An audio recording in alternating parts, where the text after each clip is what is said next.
the 4. I don't want to take the easy route and go Chet. And I was also gonna say. my guy Kyle Bowen locked up.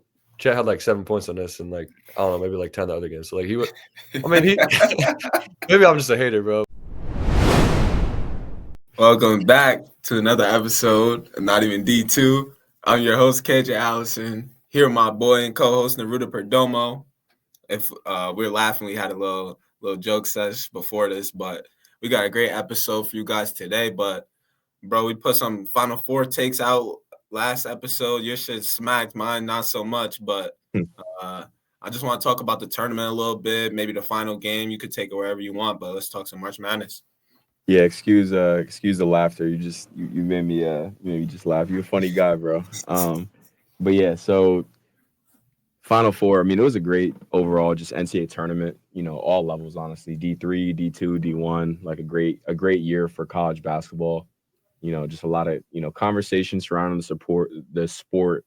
So it was really cool to see in the Division I March Madness, bro. It was awesome. Like it's always great, like, hang out with your teammates, watch NCAA tournament games, chill on the couch, you know what I'm saying, talk about college hoops, analyze the game like that. That's what makes, the NCAA tournament fun. And it's also like, like seeing those guys compete at such a high level, like they're coming in every game with a lot of intensity. Every game is a game 7 kind of atmosphere. And, they're laying everything on the line at the end of the day in the tournament. So it's cool to see. And there was a lot of cool stories and cool moments in this year's NCAA tournament. And yeah, my pick almost finished it out. Houston kind of sold low key. It was crazy, bro. It was like watching the game. I was doing homework honestly during the game, but watching the game, like it was kind of like, I don't want to say like surreal, but when Florida won, I'm like, bro, did they really just win? Like, bro, that was the Duke game though. That's what I was thinking. Yeah. Like it's weird because it's like I felt like Houston had control of the game, bro, like for like 30 minutes. But like the last 10 minutes of the game, like Florida was just like creeping.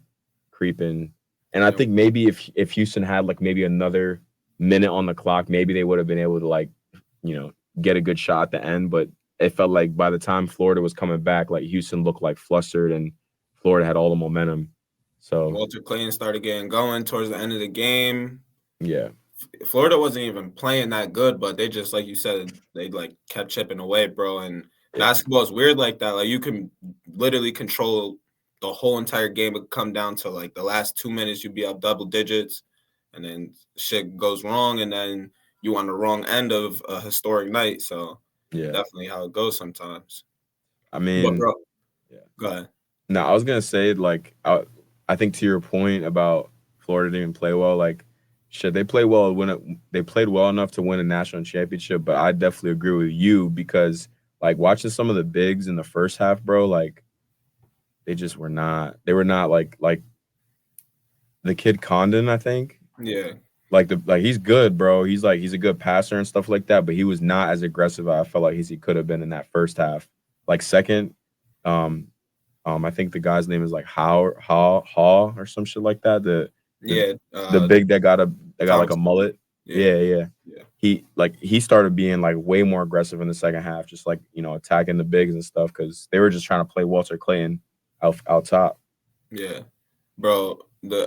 Just real quick, I was thinking about this. Like, big shout out to Todd Golden because I was impressed by what I was seeing, just like his demeanor, his energy throughout the night last night. Because, like, when they were going on that run, I saw him plenty of times look to like the crowd and like, let's go, like we need y'all energy. Or what's the name? The China Lu. I don't know how to pronounce last names, but when he got that tech, it was like a crucial tech. Like, what are you doing, bro? You guys are on a comeback. It's a national championship. And the next, like, he subbed him out, came over to the sideline, and he just kneeled next to him like, yo, what happened? China Lu explained, like, basically, I just lost my emotions. I slammed the ball. It's on me. Dapped him up. Like, you're good. Put him right back in, bro. And that's like, I don't know, that not many coach, like in a national championship, you might be on some nah, he's done for the rest of the game. He wasn't even playing good, so it's easy excuse to just sit him on the bench the rest of the game. He could have sold the season, but he trusted him. He didn't hold it against him, and I feel like that kind of like that support system and that energy by Todd Golden kind of kept them in the game. Like, nah, we're okay. Like the emotions are gonna go up and down throughout tonight. Like, just stay level headed. And then in the post game, like you could see Florida's connectedness. All their guys came in the huddle, like screaming, yelling. It was a cool moment. Definitely a good national championship, bro. Yeah, nah, that's a great point, bro. I mean, when they got the bench check, for getting on the court, like celebrating Florida, like Todd Golden, like he wasn't. I didn't see him yell at his bench. He was just like he was yelling at the ref, like, "Yo, like we calling that right now? Like, come, like y'all you for real? Mm-hmm. Like, you know what I mean?" So he's got the support of his players. He got the player. He always. It looks like he has his players back. He has all of his players' backs. And one thing I respect about Todd Golden, he's kind of one of those dudes that kind of built himself from the ground up too. Like he was a director of basketball ops at Columbia, bro. When Pearl was there. He's not even 40 yet, and just won a natty. Yeah, see, like that's like he's bright future ahead for sure.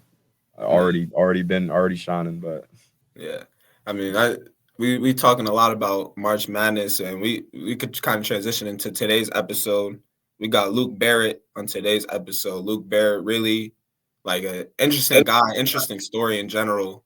So basically, he out of high school committed to a Division III school, and this is kind of crazy how life can just like change at a blink of an eye, and like the trajectory of his career just changed dramatically because he committed to that D3 school, Pomona Pitzer, and then decommitted because of COVID, whatever reasons he explained in the episode.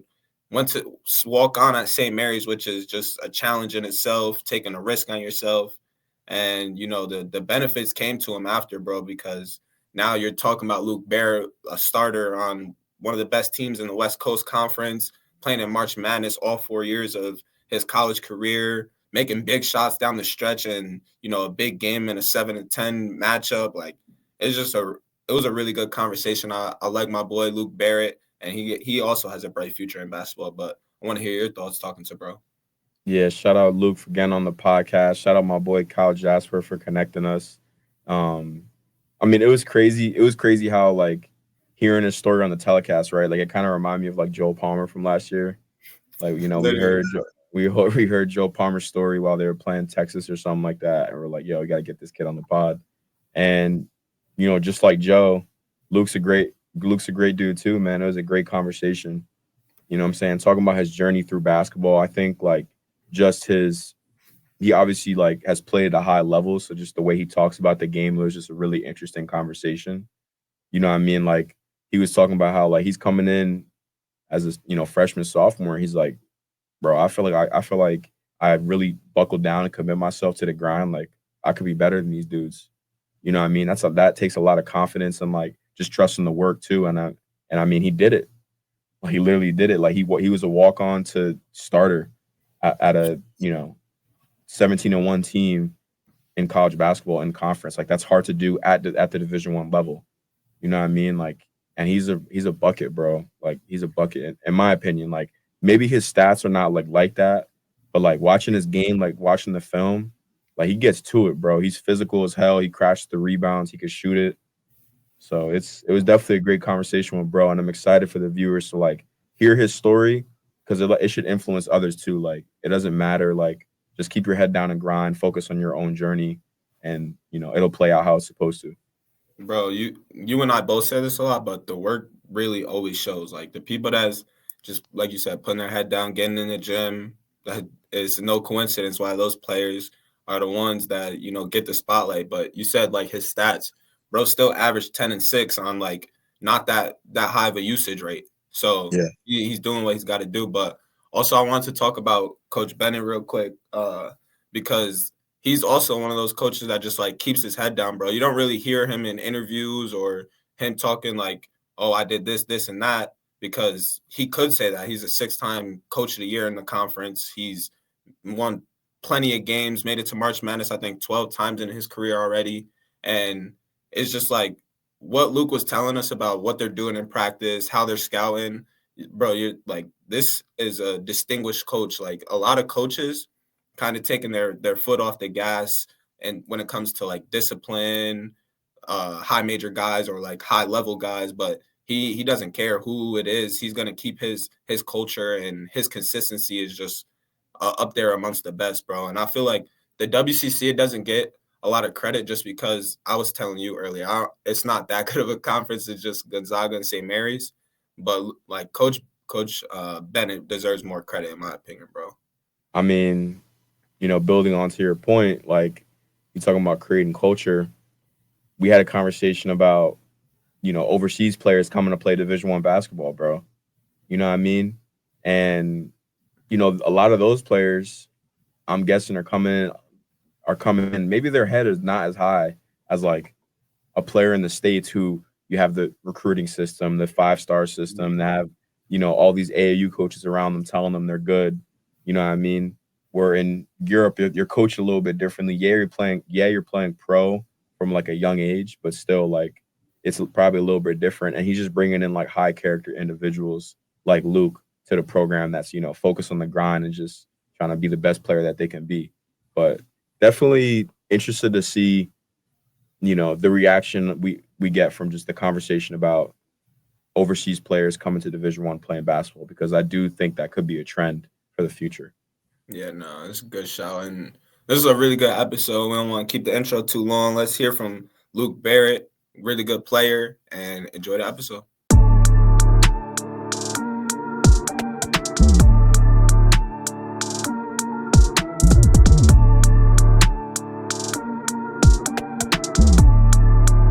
All right, we are here with our boy Luke Barrett. How you doing today, bro? Good, bro. How y'all doing? Chilling, bro. Appreciate you getting on. What you been doing today? I told KJ I've been sleeping in the last couple of weeks, just trying to rest after the season, and it's weird. I don't have much to do. Like you've starting to now realize I'm not in my routine of having practice or something every day. So slept in, made a smoothie, and just got ready for this. Bro, it's so crazy like how we're talking right now, because our day is like almost done. It's 4:00, and then bro's day has just started. We on the opposite sides. Trust me, I'm already knowing about that because of yesterday, bro. I called about 11:30. He was sleeping over in Cali. But it was like 8. I got to call it like 8:30 my time. I'm like, bro, you got to wait like another 2 hours for me to get over here. I was out in Cleveland for March Madness, bro, and I hated how was it like watching like games when it starts at like 10:30 like that. We were trying to like, and we usually wake up game day like on the morning in the hotel, and like there's plenty of games on. There's like Big East games on, and there's just like nothing on. So what is that like? Bro, it's so crazy to think that that's how y'all look at it, when that's just been normal for me, I guess. But I feel like I like it like that. Like you get everything out the way throughout the day, and then late at night, then it's just time to like chill, watch the games. But that's so crazy, you like waking up to games being on. Yeah, I guess it's just whatever you grew up with. No, yeah. What you be doing in Cali though? Like, you got any favorite hobbies or anything you do in Cali? Yeah, I try to be outside. I like, especially when the season ends, I like to go get a couple of golf rounds in. There's a good amount of places out here, but that's one thing. I would love to say I like go out and go to the beaches and surf and stuff, but I can't surf or anything. But no, just being outside, and like right when we got back from Cleveland, it was like the 2 hottest days in the last like 3 months. So we went to the pool both days, and yeah, the weather's nice out here. I'll be honest. Yo, you're tempting me to move to Cali like soon after college, bro. It's not bad, bro. But yeah, I want to talk about March Madness a little bit, bro.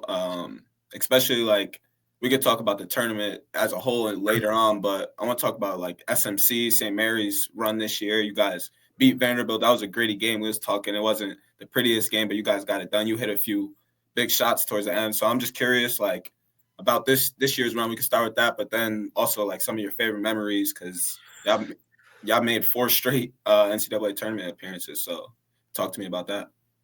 Yeah, man. It's always emotional. It's always a pretty cool experience. But I'd say this year was different in the fact that like it was our 4th year there, so kind of like that excitement and that like the coolness of like just seeing the March Madness logos and being out there, it kind of wears off, which was good for us. I think we're very locked in and like, and I mean I was telling you earlier, but like I think every year you feel like you're poised for a big run, especially when we are 5 seeds 3 of the times and a 7 seed this year, and I mean that means you're probably like ranked in the top 25 and you feel like you could beat anyone in the country. So even though that didn't happen, it's a very exciting feeling to have that belief within the locker room and have that focus. And yeah, I mean, you gotta throw your best pitches out there, and we definitely didn't in the first half in Vanderbilt. We were gritty enough to get that win, and then just didn't play our best game against Alabama. But it was still like that Vanderbilt game is still one of the most like emotional, like just roller coasters, and like I think the next 2 hours after the game, I was like feeling like I was gonna pass out, and like it was just like a lot. Like it was because you kind of see you had deja vu of like the game last year we lost in the first round, and you're like, oh my god, this is not happening again. Like, and then to pull it out it's just different. Like you can't until you experience it. Like the type of adrenaline and the type of stakes that are on those games is bro. Because when you hit the 3, the crowd went crazy. So I know you was feeling great after that. Yeah, I try to keep my composure, bro. You said like I try to keep a stone face, but I can't help but hold up the 3 sometimes. But no, that was like, I mean, that was one of those where you actually do realize like how big of a shot that. Like usually it's like I've hit a couple this year with like 5 minutes left, 4 minutes left, but like I knew there was like 2 minutes left and like wide open, like everyone in the building's looking at that. So it was definitely like and there's a clip of my family just like. My family and all my cousins like reacting to that and just like pushing each other and like just going crazy. So like I'll definitely always be able to have that moment of hitting a big shot in March. It was cool. Nice. Bro, I always love how like when players score, they pan over to the families and like the families are going crazy. Yeah. And I heard St. Mary's isn't too far from where you grew up too. So you had family coming to the games and stuff. So that's a dope feeling, bro, honestly. Yeah, it's about 20 minutes, like 20 minutes from our group. You just gotta go drive through the tunnel and so yeah, I had tons of people, and even this year, especially, just people from my hometown wouldn't even like ask for tickets or anything. They would just kind of show up, and like my parents would be like, "Oh yeah, this person was here, this person was here." So it's been one of the most special parts for sure. That's smooth, bro. Yeah, I was curious about like I want to talk about the WCC, but specifically to start like this Gonzaga versus St. Mary's debate that's kind of rising of who's the best team in that conference, because it's been, back and forth the past, I want to say like 7 years, but just talk about like that rivalry, how it is playing against them, knowing like our 2 teams are probably the best 2 teams in the WCC this year, and we're going to like make March Madness. So just talk about like that competitive tension. Yeah, it's awesome. I mean, I think we've played, I don't know how many years, but at least like 10, 20 years. I think it's the last 20 years we've played. That matchup's been the most played matchup in college basketball because we're always seeing each other in the conference tournament championship. So like I think you start out, and I mean they were the top dogs when we came in. They were like number 1 in the country most years when my freshman year and even sophomore year. But we ended up being able to, and like it was a rivalry, but like it's one of those where we got to like switch this to where it's not like we're not storming the court when we beat them. We stormed the court the first year we beat them, and then I think we rattled off like 5 of the last 7 or something like that. So, and won the regular season championship 3 straight years. So, it was super rewarding to try to be a part of like a team that took that rivalry while we were here. But I would say like by the end of it, especially like after we lost that championship game this year, it was the most like I'd ever been. I'm kind of a hater. I'm like I don't like any of the other teams we play against. Like I don't like being buddy or anything. But like we definitely have a very high level of mutual respect now that we're always seeing each other, and we're a part of one of the best matchups in college basketball. So like we're going out to the club in Vegas after the game, even after we lost, and we're saying what's up to them in the section. Like it's not like it's kind of got to the point of like not like love, but like respect, and even with like the Mark Fuse just like, hey, let's go see each other in the Final Four. Like we're good. Like it's just, And that was especially like the last time we played against them. I'm like, damn, I'm kind of sad I don't get to play against these guys again. Like, if we could go like check up in like an open gym in the summer, like I would do that because it's just like you get to know those guys so well. We don't even have to like scout. Like I could run the scout for our team. Like we don't have to scout. Like we know exactly what they're gonna do. So it was super fun. Dude, that's what makes like college basketball like what it is. Like, you know, I don't know how much like KJ like told you about like our backgrounds. We both play basketball right now, D3, right? And we're both in the same conference. And now like I'm done hooping, but I know I'm gonna miss those matchups against Alfred or Nazareth College, who's our rival, Fisher, where we're running through their plays over and over again, bro. And we know that that Alfred's gonna bring their best shot. We know Naz is gonna bring their best shot, and that's the part that you really gotta love about college hoops, bro. For sure. No, yeah, and it's like at first your freshman year, you probably walking in like, yo, I'm on the court with legends right now. Like Mark Few is on the other side, and then you guys get that win, you storm the court, you feel all good, but then it's like, nah, this is our competition now. Like we're on the same level as them. So I feel like that's the transition that St. Mary's kind of had in the past like decade or so about like we're on that stage. And I'm kind of curious, like Coach Bennett's been the head of that this whole time. He's one of the best coaches in the country, in my opinion. 6 times WCC Coach of the Year, which is crazy. But he's also led you guys to 12 trips to the tournament. Like I said, 4 in a row. Crazy stat right here. Hasn't finished below 3rd in the WCC since 2014, bro. That's impressive. But just talk about like his style, your relationship with him, and like what makes it like his style so successful in the WCC. Yeah. I mean, I think one thing is like that, like his record, like we just have so much confidence going to play Pepperdine or going to play Portland. Like we've done it so many times and he's done it so many times. So he knows like what to say and how to get us prepared for each one of those games and each one of those teams. But I think like, I mean, they know what we're going to do. They know we're trying to like, especially while I've been here, like we're just trying to grind the game down and control the pace of the game, rebound and defend. But we just do that better than anyone in our conference. And like, nobody else is really trying to play like that. Like they're trying to go get their numbers and do whatever. But like, we just take pride in that. And I think we scout guys really well. And I think we pay more attention to like scout than anybody else. So I think it's just like, yeah, attention to detail and then like the focus that we have for every game. Like he's making us believe like, oh no, we could really lose this game to Pacific. Like they're good. Like when we haven't lost to Pacific the whole time I've been here, we haven't lost to some of these seasons. Like, but he's like, no, like they got this guy, like, and then by the time the game rolls around, you're like, shit, bro, we got that. Like you got that healthy fear of losing that game. So, no, he just knows the right buttons to push for sure. I mean, it's that like, you know, they talk about it with Coach Pitino, like some of his players, they're just like, they just hate losing. You know what I mean? Like that Pitino kind of instills that mindset in them. Like they would do anything else but lose this game, no matter who it is. So definitely could see, you know, when a coach can bring that out of you, it definitely shows that they're special, honestly. I mean, and it also shows up on the court. I mean, for the last 2 years, you guys have been ranked in the top percentage, I think, of like offensive rebound percentage in the country. So like that shows that you guys have a lot of focus and like really just a lot of motor on the court. And we're going to talk about that more, but it just, you know, Coach Bennett definitely adds to you guys for sure. Yeah. So I want to bring it back to the NCAA tournament, bro. And I want to just kind of give you the background of how, you know, your story came to us really. So we were watching the NCAA tournament game. Like I was watching with some of my teammates here at Utica, and I had gotten to the game late. Like we were all watching in our living room, and like usually like my teammates, they like to like joke with me a lot. Like anytime like, you know, college basketball players on, like, oh, you got to interview this guy, whatever. But, you know, when I walked in, they were like, yo, you got to interview this kid on St. Mary's, bro. They said that he committed D3 or something like that. And at first I had my guard up, but then, you know, I looked up, you know, who you were and stuff like that, your roster. And I seen my boy Kyle Jasper followed you, and he goes to Pomona Pitzer right now.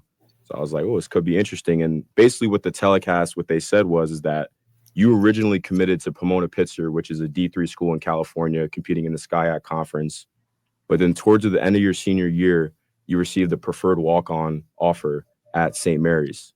So just fill in the gaps from that story and kind of walk us through your journey.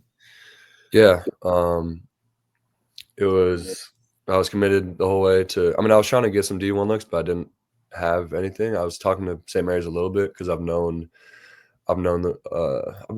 Randy when I was like 5 or 6. I played against his kids, and then one of the assistants, Justin Joyner, who's now at Michigan, he was like a family friend, and he was my trainer from like 5th grade all the way through 8th grade, and coached me and my brother. So knew him super well. And so I committed to Pomona Pitzer, was fully going to go there. And then COVID happened. D3 season shut down. We weren't even going to be able to like go to school or anything. We were just going to have to be taking online classes, and like they were sending us like workout plans and everything. I'm like, dude, this is not like. I mean, I was going to do it, but I was like, this is not good, bro. This is not it. And we're paying like freaking boatload of money to take online school for that year. So like, I think most of us were like, all right, we're going to defer. We're going to defer this year, and then come back the next year. So basically, just like you're taking a gap year, but you doesn't change anything. Like you're just going to come in as a freshman the next year.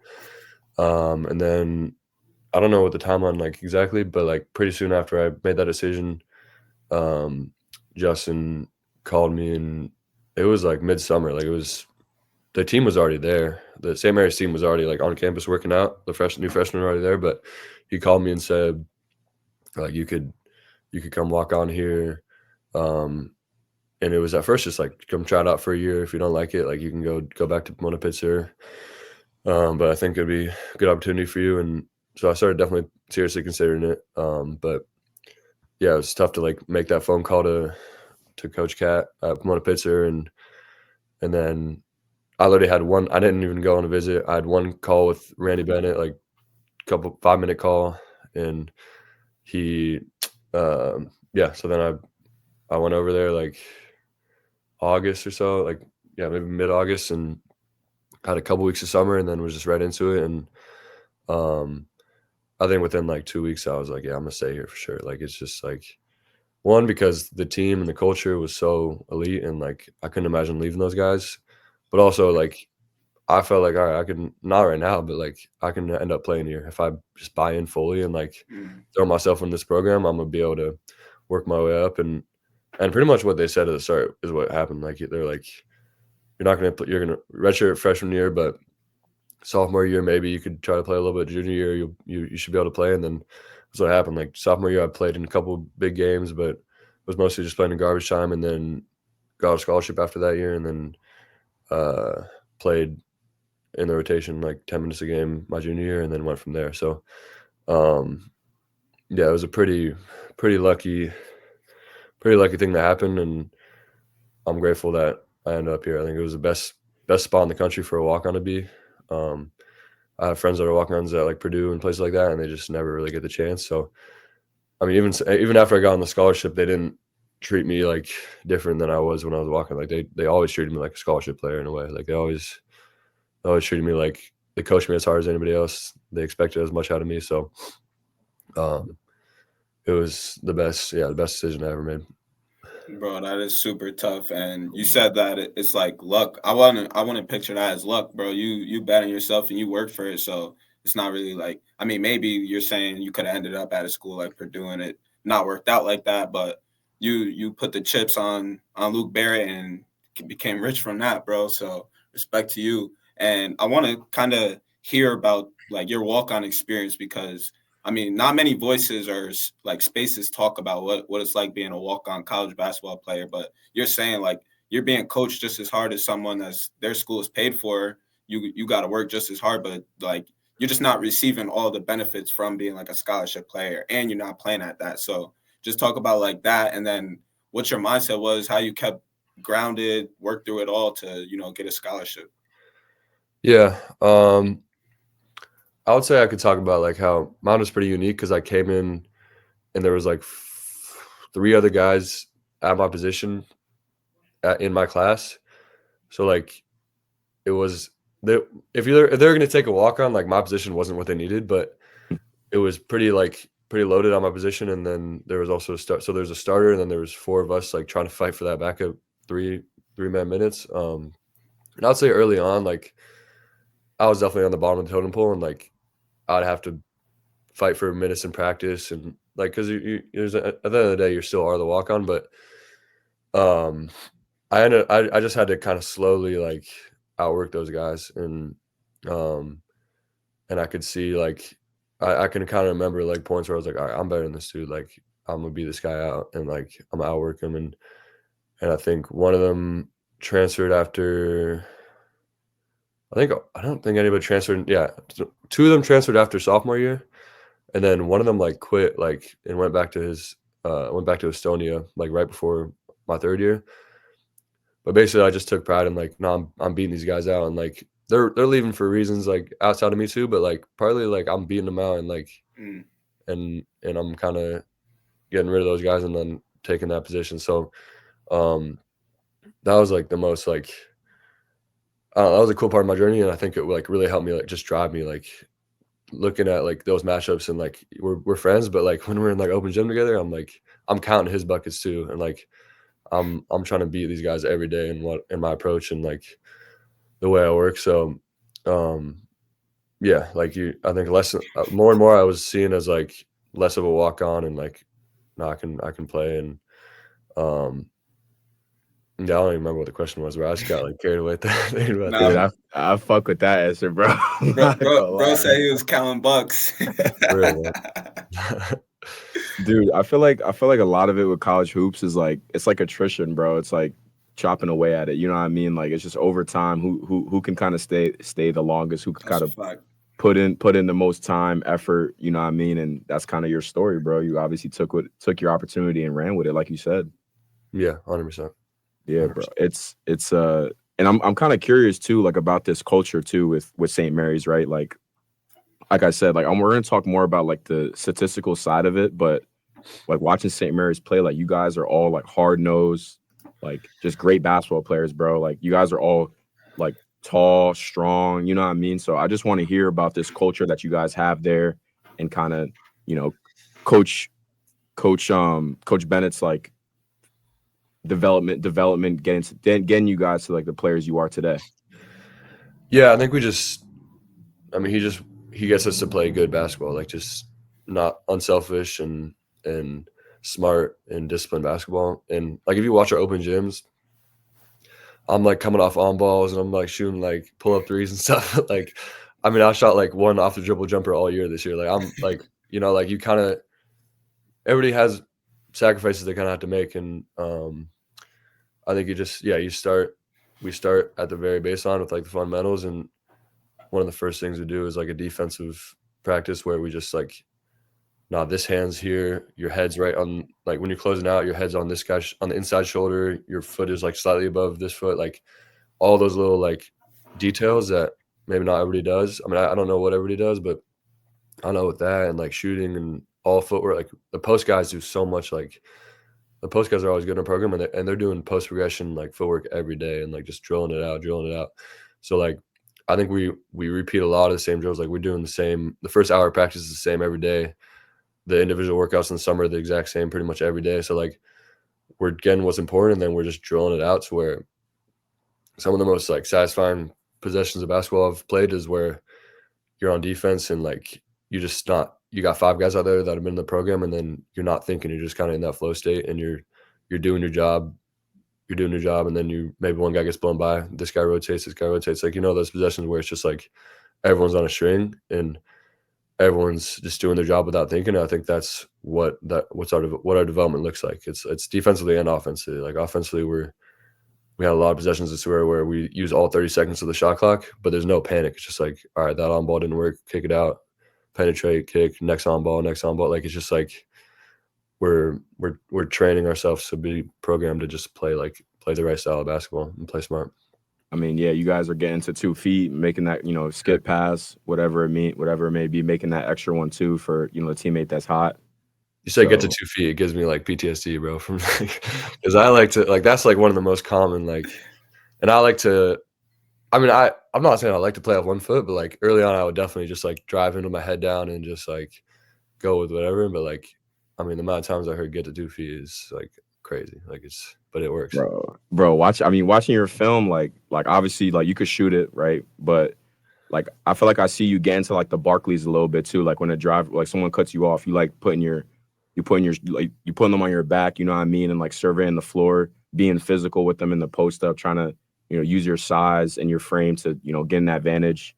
So I mean, that's just the mark of like a poised basketball player, honestly, like a, you know, well-coached player. I had one question about like a development thing. So do your coaches like practice like offensive rebounding? Like, because that's like a big part, I feel like, of your game. And like just like I feel like watching St. Mary's play, like the bigs, you guys are crashing number one, but the bigs like Saxen, he's always in the right spot. Like he's like hitting it out or some shit like that. Like, do you guys practice that or no? Is it all just motor and hard work? Bro, honestly, I wish we did. Like, I've heard like Houston puts the bubble on the rim and then they just throw it up and play it and just rebound for 10 minutes. And I'm telling you, like this year I asked to do that drill like many times, but we never did it. But I would say like they just enforce it so much and they show it on film. Like Saxen is not like he can't like catch lobs or like anything, but like he just like wedges you in at the right time and like uses his broad ass shoulders to get position. And it's just like it's experience and like seeing it on film and seeing what works and then just doing your job every time. So it's like they're not practicing it, but like they got two coaches that are just designated to yell like crash at you and like box out like and then if you don't crash as a 3, 4, or 5, or if you miss a box out, you're running down and back every time every time you do that in practice. So it's just like incredibly enforced. And then it's just motor. Like it's just like we kind of we haven't always been that, but since I've been here and since Mitch has been here, like that's kind of became our identity. And we try to be number one in the country in that. Like we're trying to do that. And we do that in practice every day and we do that in games. So it's just something we like take pride in. Nah, bro, you could definitely see why Coach Bennett is so good, bro. It's like you're not hearing these stories from basically any other coach in the country. So for him to instill like that discipline and that like if you don't crash, you're running in practice, that's definitely gonna implement onto the court. So I respect that. But I was curious, you keep mentioning like Mitch, and before we got on air, you was talking about like how you, Mitch, and Augustus were like the only senior leadership on the not leadership, but like senior guys on the team.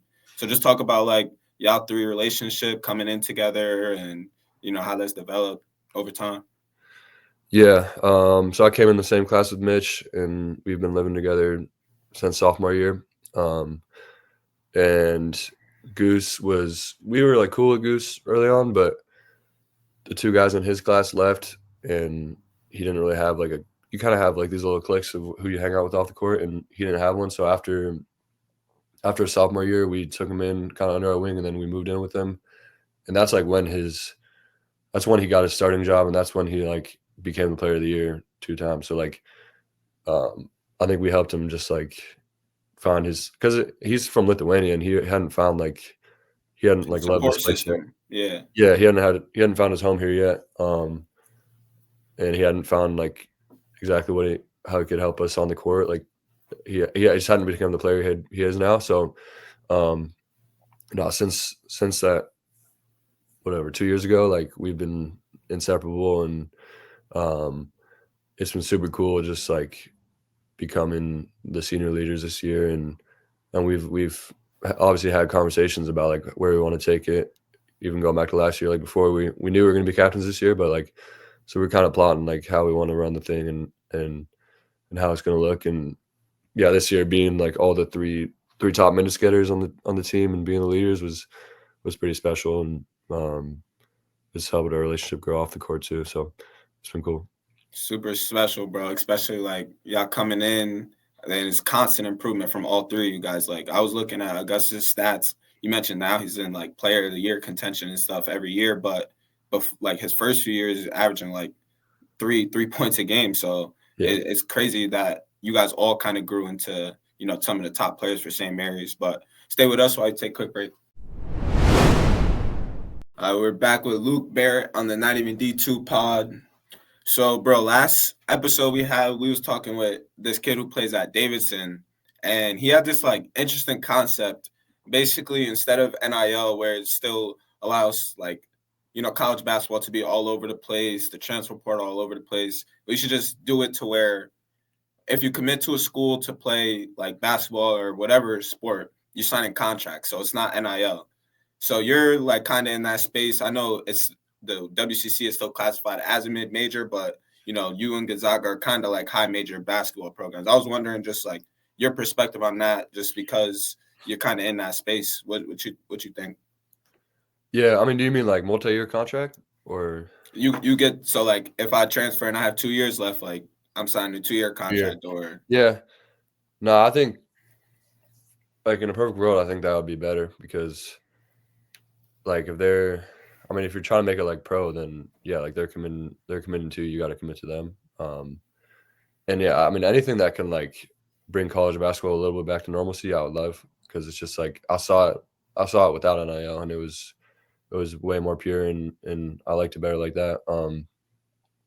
So I think that like something like that should be we should be trying to pursue that, because it's just like the end of especially like your like exit meetings, like you go out and it used to be like, all right, this is what we got to get you better at, like so what our plan is for the offseason, and now it's like the first thing is like, are you in or you out? Like that has to be the question every time now. So it's just kind of gross how it's operated like that. Yeah, I mean, I think it'd be tough to like, because there's certain like life like things, like maybe you just don't fit out of college or you're not happy there and you got to leave. So that'd be tough, but man, I'll be open to it. Yeah, definitely just an ongoing conversation, just as, on a year-to-year basis, how NIL is going to change, and just, I'm sure they're going to add more, barriers around it, and, trying to figure out how to fix the situation. Because like you said, it is crazy, bro. Like, players entering March Madness, entering the portal during March Madness, like that's crazy, bro. Like you're not even locked in all the way onto your team or the ultimate goal, which is like to make a run in the tournament. So definitely weird time in Division I sports right now, bro. But one thing I wanted to ask you about, it's a little bit on a brighter note. So Adrian Wojnarowski, who's former ESPN journalist, like long time Woj all that stuff. He's now the GM of St. Bonaventure, which is a team in the A10, and he recently went on a trip to Europe, like looking at prospects for his program. And one thing about St. Mary's, like you guys have already kind of tapped into that, and you guys have 6 players coming from outside the U.S., 1 from Canada, like basically the other 5 coming from overseas. I think 2 Lithuania guys, and then 3 Australian players. So I'm just wondering, do you think you could see a trend of players from overseas come into like Division I schools, especially like maybe like mid majors or like some like the lower high majors, just to like get more opportunity, or no? Yeah, no, I mean I think we're already seeing it. I don't know what the numbers are, but like since I've been here, there's way more guys, especially like in the WCC. Like I noticed it every time we put up that scout.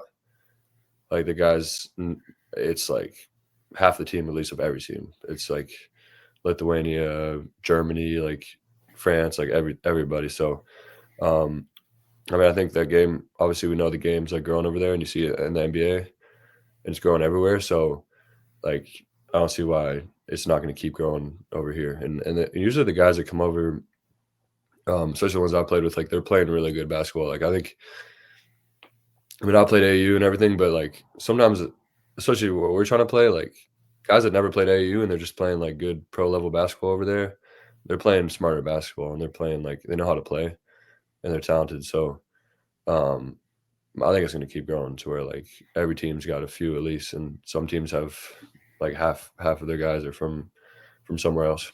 Yeah.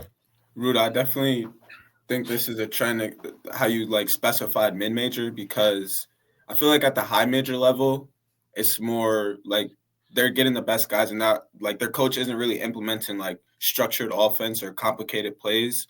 Where in mid-major hoops, like when I was at the A10 tourney, bro, it was like I'm watching the VCU coach against St. Bonaventure, and it's like the most complex offenses just going at it. So the European style, I feel like, isn't like they can obviously play at the highest level, but I don't think it's necessarily built for high major basketball. So I think I could definitely see it more implemented into like mid-major hoops. But bro, I was curious. You mentioned like briefly just scouting. I was curious, what's like a scouting session at St. Mary's like? What do y'all focus on, stuff like that? Yeah, I could take you through like what we do for one game. Like we, like in league, if we have a Saturday game, on Friday we would practice on the day before the game. We would go in the film room, and one of the assistants would have like just all the guys' names up there, and you would have like what direction they like to drive.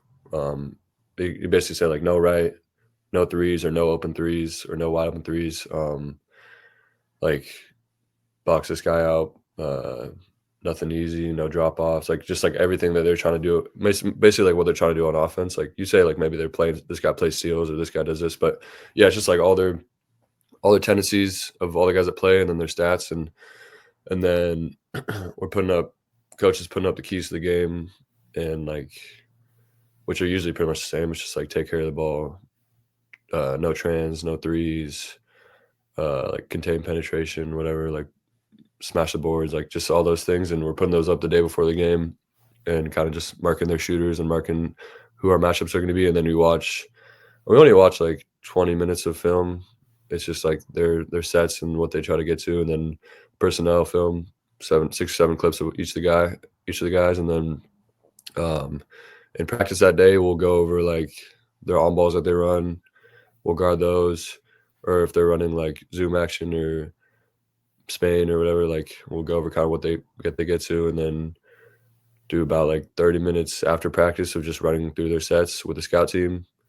And then day of the game we do like 45 minutes we go over the personnel again, and then we do 45 minutes of guarding on court of like their sets. So I don't know if that's like lengthy or not lengthy, but it's pretty thorough where like at the end of the day you know, you just say a number and I know like what they do, what direction they go, how good of a shooter they are, what plays are run to them. So you get a pretty good like feel. Like I feel like we feel like we're the more prepared team. We know like maybe one time a game they're gonna throw a play out that we've never seen, and they're like, what's that? Like they're throwing one thing out, but everything else like you either know it or your coaches like know the play call. Like they're listening on the telecast. Like the GAs will listen to like 6 games and try to just get like a play call of the coach. And they know if this guy says like speed, then you know like what that play is. So it's pretty thorough. Yeah, bro. I've seen online, like I know someone that was breaking down film for Kansas State, and he was breaking down like all the ATOs and like sideline out of bounds and stuff like that, and baseline out of bounds, like all that stuff. Yeah. And bro, the scout that he made for like Kansas State was crazy, bro. Like it was a bunch of different plays throughout their whole year of like other teams, what they like to run. Like, so the scouting process at the Division I level is just so intense, I feel like. I mean, sometimes he'll be like, yeah, we haven't seen this all year, but like they ran it against us last year, so we're going to put this out too. Like you want to see this once in like 12 games, but like they could get to it. Like, bro, come on. Like they got to toe that line of like they watch like 5 or 6 games of this team, so like they got to be careful not to put too much out there, but they put a good amount of stuff. Word. I mean, yeah, just trying to get you as prepared as possible. I got one more question for you, bro, before we end it. So your junior and senior year, like you took a jump like statistically in all categories pretty much. So I'm just wondering, what did the summer look like development wise for you? Like what were you working on? What was the coaching staff kind of telling you to work on? I know in Division I you guys going for the summers too, so they're with you a lot, but just kind of walk us through your development plan after both of those summers. That's always like trying to become a better 3-point shooter, especially like the shots I'm getting is a lot of just threes. So I took jumps both years, like both off seasons and that. I don't think it reflected in my percentage this year, which was something I'm like, I wish I would have done, but I took jumps and became a better shooter. And then you're trying to expand your game like a little bit offensively, but like I knew I wasn't going to be like over dribbling that much or doing too much on offense. So it's mainly, especially this year, it was mainly like conditioning and just knowing I was going to play. I didn't know I was going to play 40 minutes a game, but like I knew I was going to play a lot more, and just trying to get in good enough shape that I could play as hard as I want to play like the entire game. But yeah, I mean, it's not like when you get, I don't know, for me, I've been here for so long that like I didn't have to take any more like huge like jumps of like adding this to your game. Like they're not going to throw it into me in the post like all the time, but like you're still working on everything. but just trying to make like those small jumps. I got you. Yeah, I definitely can understand that. I mean, they're just kind of, you're just adding to your own game and seeing where you kind of fit in at that point. Yeah. So definitely good to see, bro. And like we've talked about, you've had a great career, bro. Honestly, a great story. So it's been awesome, like learning your story, bro. Having you on the podcast, and I'm glad the viewers get to like learn a little bit about you. And like I said, great career. So KJ and I are just wondering what's next for Luke Barrett. I want to keep this going as long as I can. So I'm gonna try to go play out in Europe or somewhere like that. In the works of getting an agent right now, and then hopefully start talking to some teams. And that's what a lot of the guys in my spot who came before me, they go play somewhere. Team is playing in Germany or Italy or places like that. So I think that's in the cards for me, and just kind of try to keep hooping as long as I can. Yo, bro, later today you said you about to get your first workout in a few weeks, so you gotta let me know how that workout go later. Yeah, bro, I will. We'll see. But we got in this episode with a rapid fire starting 5 edition, so let us know when you're ready for rapid fire. Yes, sir. All right, so first rapid fire question. You were telling us before the episode that, we could mention that you rap and stuff like that on this, right? Just to make sure. Yeah. All right, so you said that you're a rapper, you be doing it on the side. So who are some of your musical inspirations, bro? Definitely number one right now is Kendrick. Cudi, early on in my college career, I was listening to a lot of Kid Cudi. So I kind of like to have a little bit of that melody and the hums and stuff like that.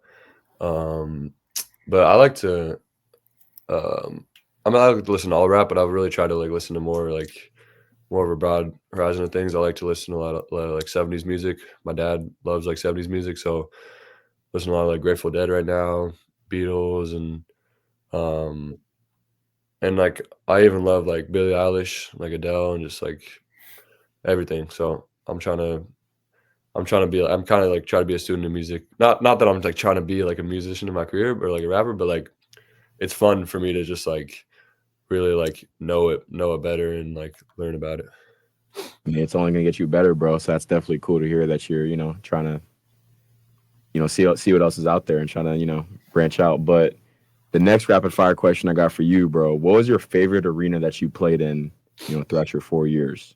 You can name a couple if you want. Oh man, I mean, number one is the home floor, obviously, but because it's a very unique, small, looks like a high school gym, but it gets rowdy in there, and you just feel it. You feel the love in there. But bro, those Gonzaga games look crazy at St. Mary's. Bro, the floor is actually wet. It gets dangerously wet because it's so everybody's been in there for so long and it's so packed that I never sweat. And I don't even sweat that much in games. I never sweat in warmups. And I got to the end of warmups. I'm like, why am I dripping sweat right now? I'm like, oh, this Gonzaga game. I forgot about that. Every spot on the floor. There was one year where they complained about it after the game. They made a thing about it. But I would say BYU used to be at our conference, and that was the first game I actually played meaningful minutes in. I just got tossed in there in the second half, and I was like, holy shit! Looking up, it's just one of those super steep gyms where. And all those fans are so crazy about it. Quicken Loans this year was cool. It was one of those where you really can tell you're in a March Madness game with all the lights and how many people are in there. Those would be three that come to mind. Word.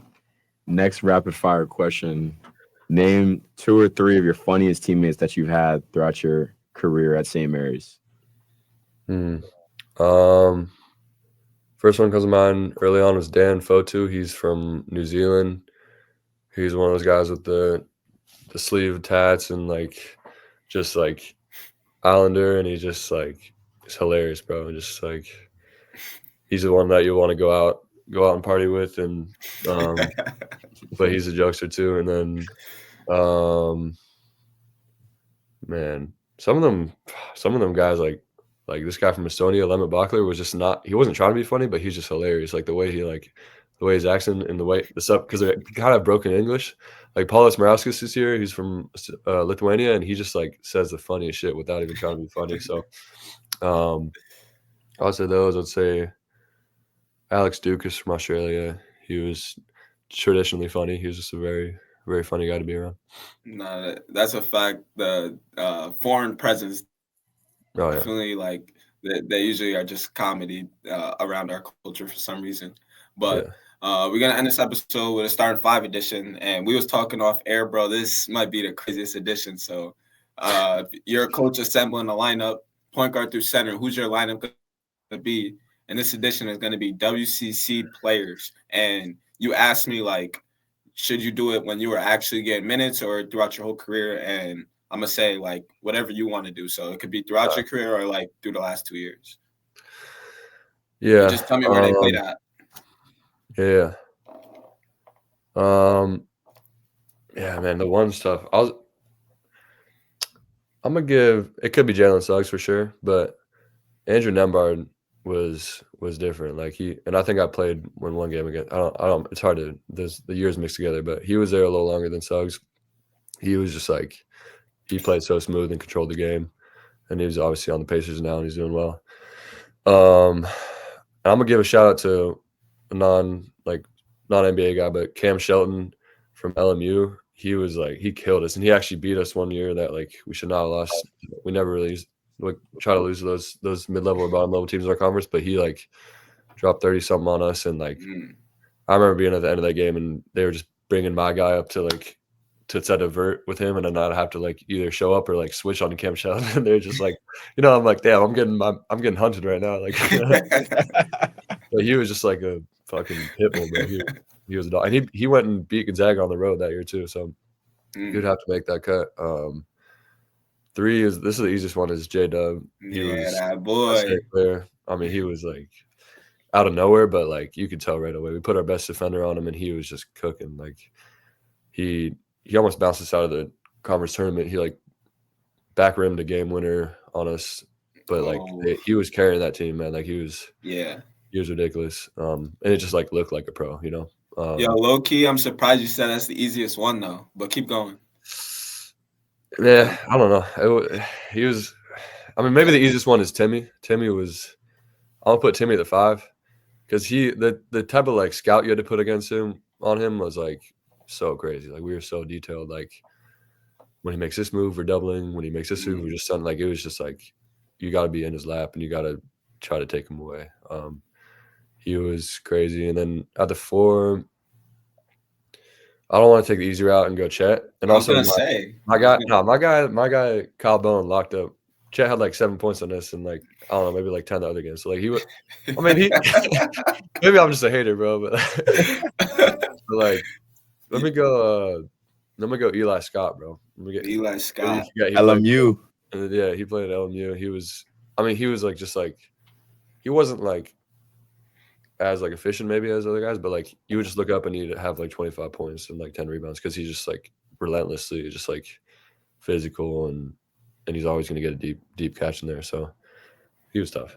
Nah, that's a tough starting 5, bro. He definitely played against some good comp, but I'm not jacking that if Chet's not even in the lineup, bro. Let it go, bro. But that's going to do it for another episode of Not Even D2, bro. Appreciate you getting on. I hope that workout goes smooth later, and appreciate you getting on, bro. I appreciate y'all. Let me know what y'all think of them tracks. Heard you. Got you.